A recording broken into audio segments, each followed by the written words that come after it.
മാമാ ബ്ലിസ്കോ. ബ്ലിസ്കോന്നോ?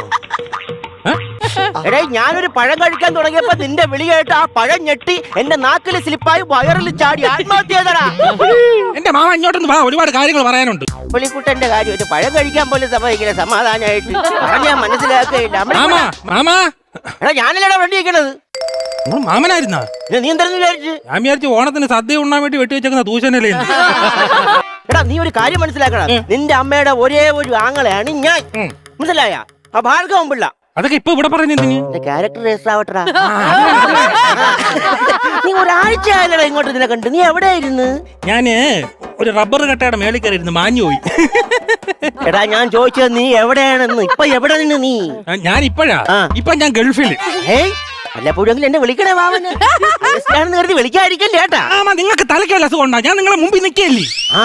തലയ്ക്ക് അസുഖം വരും. നിന്റെ കുടുംബത്തിലല്ലേ ഞാനും ജനിച്ചത്. ആണോടാ? അല്ലെങ്കിൽ നിന്റെ കുടുംബത്തിലുള്ള ശാസ്ത്രജ്ഞന്മാരാണ് നിന്റെ കുടുംബത്തിലുള്ളവര്. അങ്ങനെ കളിയാക്കൊന്നും വേണ്ട. എന്റെ ചേട്ടനെ ISRO ജോലിയുള്ള വ്യക്തിയാ, അറിയാല്?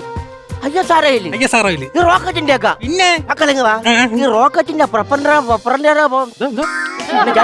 ജോലി അവിടെ റോക്കറ്റ് പണിയത്തില്ലേ, അതിന്റെ കണക്കൊക്കെ എഴുതണം. കണക്ക് എഴുതണല്ലേ? നല്ല സുഖമുള്ള ജോലിയല്ലടാ. ജോലിയായിരുന്നു, പക്ഷെ അവിടുന്ന് പറഞ്ഞു വിട്ടു. ഈ റോക്കറ്റിന്റെ കണക്കെഴുതിയപ്പം കണക്കെഴുതി തെറ്റിച്ച് കാണും. കണക്കെഴുതി തെറ്റിച്ചൊന്നുമില്ല, കള്ളക്കണക്കും എഴുതിയില്ല, കറക്റ്റ് കണക്കാ എഴുതിയത്.